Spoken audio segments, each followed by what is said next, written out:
Demək, zamanlar. Bax, bir də deyirəm, İngilis dilinin zamanları İngilis görünən insanların kabusudur, da belə deyək. Amma əslində orada heç nə yoxdur.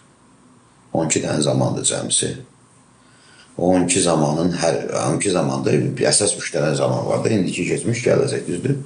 Bunların hər birində 4 dənə kəsik, 4 cığır var, yəni 4 fərqli zaman var, amma 4 dənə indiki zaman, 4 dənə keçmiş zaman, 4 dənə gələcək zaman.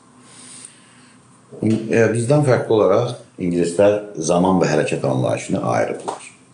Kəşki biz də ayırırıq. Dünya dilçiliyində bu ən önəmli şeylərdən biridir. Məsələn, İngilis dilində bizim zamanların içində 3 dənəsi ən vacibi var ki, onlar yalnız İngilis dilində və Azərbaycan dilində mövcuddur o şəkildə.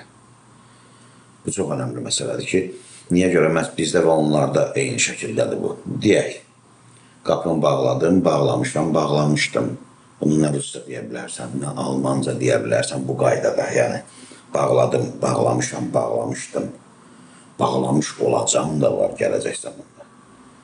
Tamam, indi bu bağladım nədir, bağlamışam nədir, bağlamışdım nədir?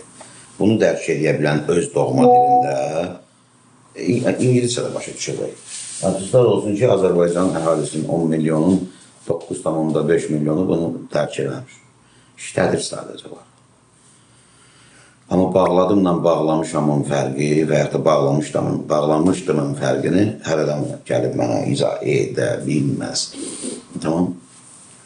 Amma sən bunu başa düşməlisən, elə bə indi.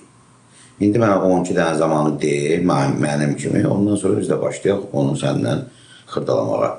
I do, heç yerə baxmıram ki, I do, I am doing, I have done, I have been doing, I did, I was doing, I had done, I had been doing, I will do, I will be doing, I will have done, I will have been doing, bir də deyirəm. İndiki zaman, I do, I am doing, I have done, I have been doing, keçmiş zaman, I did, I was doing, I had done, I had been doing, gələcək zaman, I will do, I will be doing, I will have done, I will have been doing. Denə, keçək, işimizlə məşğul olur. I do, I am doing, I have done, I have been doing. Bu indiki zaman,